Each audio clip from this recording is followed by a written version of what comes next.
Okay, hey everyone, how are we all doing? Okay, so before we start, let's get this out there. Everything I say in this video is my opinion and mine alone. Please feel free to do your own research and come to your own conclusions. Please do not attack or harass anyone in these videos. This is not meant for that. Okay, so before I start getting into this one, I want to say some things. I'm the type of person who likes to question things. Why is this person like this? What drives this person? What sort of created what we see in front of us? Is there reasons? Is there sort of explanations?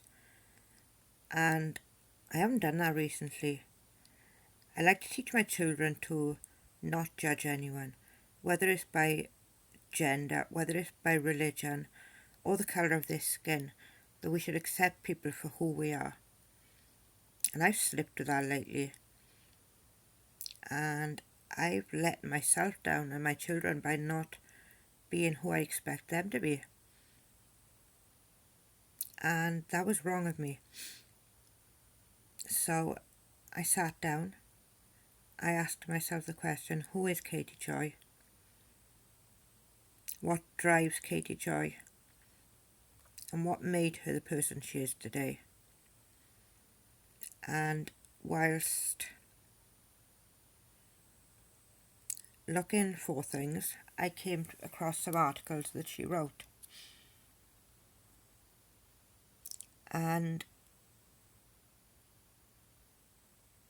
they completely changed the way I felt. Completely. And because of that, I wanted to share them with you. So I'm not going to do them all in one video, it would take far too long. But I do want to go through some of them and share with you what I found and share with you my opinions on the matter. All I ask is you keep some empathy, some compassion, and try not to judge too much until the end. And that's all I can really ask of you. So with that, I'm going to try and get into this. Let's go. Okay, so inside the mind of a special needs mum with anxiety. You can't handle this. This is another disease that could end his life. This can't be happening. What if he dies in his sleep? What if he doesn't wake up? What if he falls off the bed and I don't hear it? And he doesn't, and he goes into shock. What if I don't know how to help him? What if I'm not capable? No, I'm not capable. I can't do this. This is too hard. I'm not strong enough for this. Why does everyone think I'm strong? I'm not strong. I'm weak. My body is tired. It's probably because I'm sick. I'm probably dying from an undiagnosed disease. Cancer, heart attack, stroke. Already I feel the pain of this person. I feel the fear. This is heartbreaking. I remember when my little boy was in special baby care unit and people would say to me, you're so strong dealing with this. But I didn't think so. Not for a moment. And it did drive me into having a breakdown, honestly. And that's what things like this can do.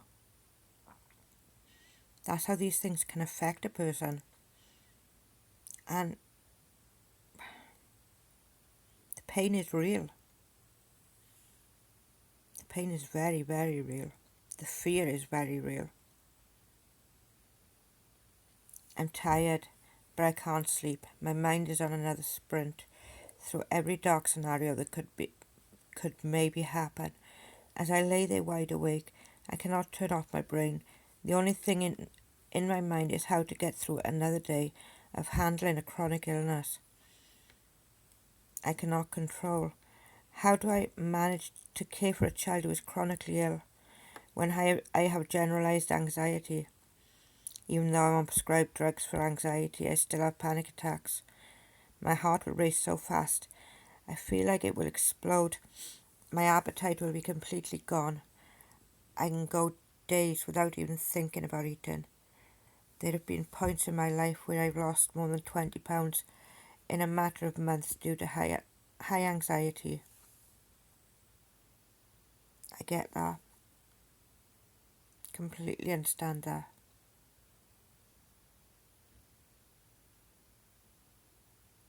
And when you're in that sort of pain, there are days you don't even remember you haven't eaten. You don't remember you have or haven't eaten. And you don't even think about it really until someone says you ain't eaten. But if they don't, then you don't eat, because it completely has no sort of place on your agenda, because everything else comes above it.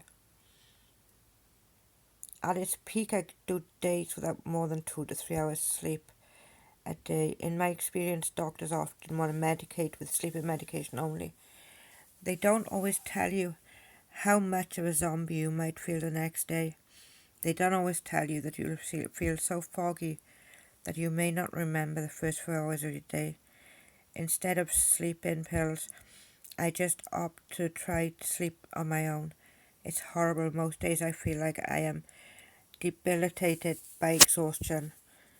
When I do finally drift off, my son will wake from a night terror, discomfort from his feeding tube, or be scared because of his nightlight is out. Somehow you get used to not sleeping, or at least not sleeping well, even though each and every day I physically feel it. I feel physically exhausted. I keep on moving. The truth is, there is no other choice. There is no one else to care for my son. There is no one else I want to care for him. And with his debilitating disease, I have yet to find a balance of caring for myself and caring for him.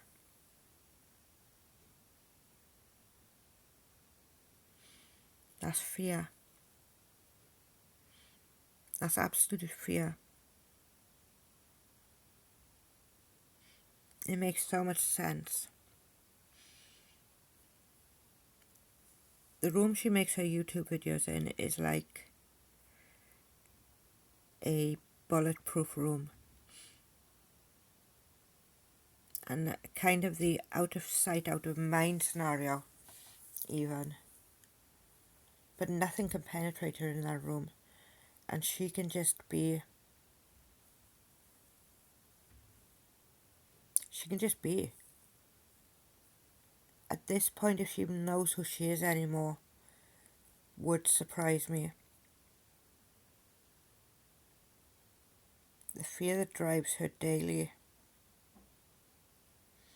of not knowing whether she will wake up to something being wrong, whether tomorrow is going to be a good day or a bad day. Are we going to have to rush to the A&E department? But if I stay in my room, I don't have to face it. I don't have to see it. I don't have that worry, because it's not happening inside this room. When I'm surrounded in a crowd, I'm easily seen as the bubbly, extremely happy person. Yet at the end of the day, I'm drained, incomplete. My brain is buzzing, thinking about what I said, or if I said something inappropriate due to my anxiety. I analyse and critique everything, and constantly worry and panic that I've somehow upset someone, or I've made an enemy. More than 99.9% of the time, none of this actually occurred. I have learned to train my mind to know it's just the paranoia of their anxiety. It just it's just what happens to people who are anxious. When the anxiety gets too loud, I have to tell it to shut up, or I wait quietly for my fears to be refuted.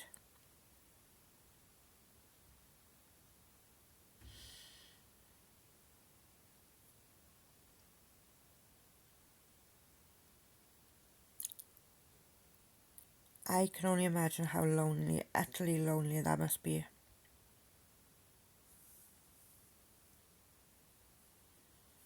The pain, the fear, the constant bombarding yourself, questioning every little thing you do, but also at the same time trying to be as normal as you possibly can without everybody knowing what's going on in your mind. What's going on? What are you thinking about? What is driving you? It has to be such a lonely, lonely place. There are days I wonder if I will ever feel okay. Will the anxiety that rips through my mind ever stop? Will the panic I feel subside? Will I be able to just breathe? Medication can only dull the noise that goes on in my brain. It will never totally go away. Therapists teach self-talk and they teach you to reel it in. Yet on the worst day, nothing actually able to reel it in. When anxiety takes hold, it's like I'm stuck on a ship. I desperately want to get off, but I'm stuck at sea. The waves are rocking back and forth. I feel sick to my stomach, and I know vomiting will do nothing to ease the pain of what I feel. I close my eyes to make it stop. All I want to do is sleep, and yet my mind continues to race. I slowly drift to sleep, but it only lasts moments.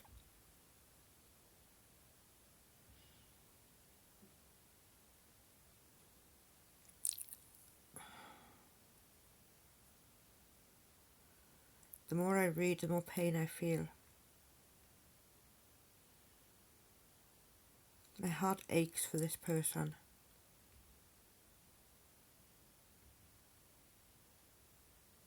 This has to be one of the worst places to be. I know many of us in our community experience anxiety and depression. I know so many other parents who are suffocated by fear. They can't seem to move forward because the reality of what they are facing is hard to bear. The only thing I can do is continue to lean on God. I need to try and find comfort in that. I need to try and find comfort that He will take care of me. I need to trust He will take care of my son. I need to give my fears to God each night. I quietly pray for Him to guide me, watch over my son, and help me manage other days. He is my strength. He is my backbone. He is the feet that carry me when I am too weak to move. I pray each and every day that one day I will feel less anxious, and I pray that as I pray, I feel more and more calm. One day I know He will carry all of these fears. One day I will feel peace. One day my son and I will both be whole.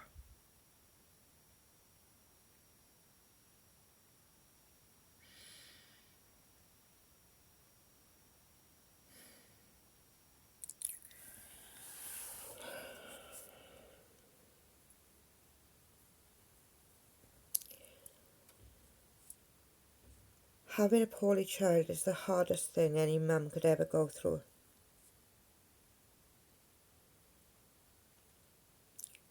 You imagine that these doctors are going to do everything to cure your child, that they're amazing, they have these superpowers, that they can fix anything. But sometimes it doesn't work that way.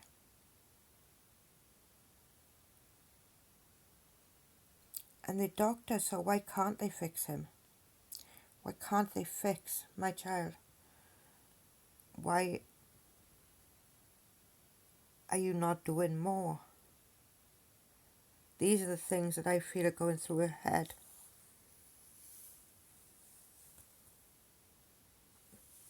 You think about a doctor and you think about a hospital and you imagine bringing your child home fixed.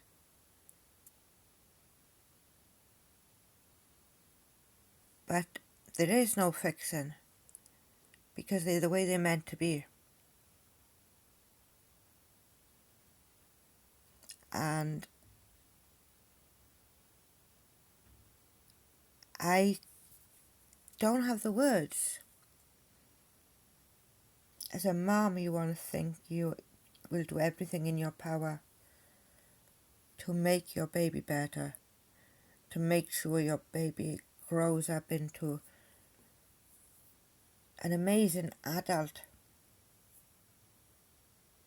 But when the doctors say that they can only do so much, and all you want to think about is, but you're a doctor. You're supposed to be able to fix this. But they don't know how.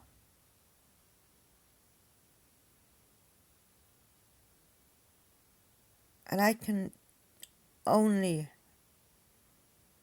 imagine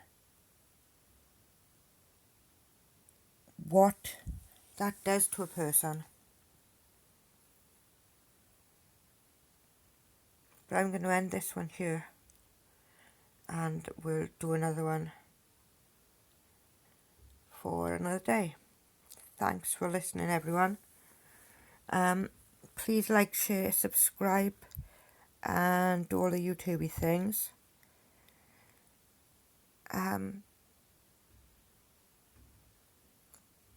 Yeah, so until the next time, good night.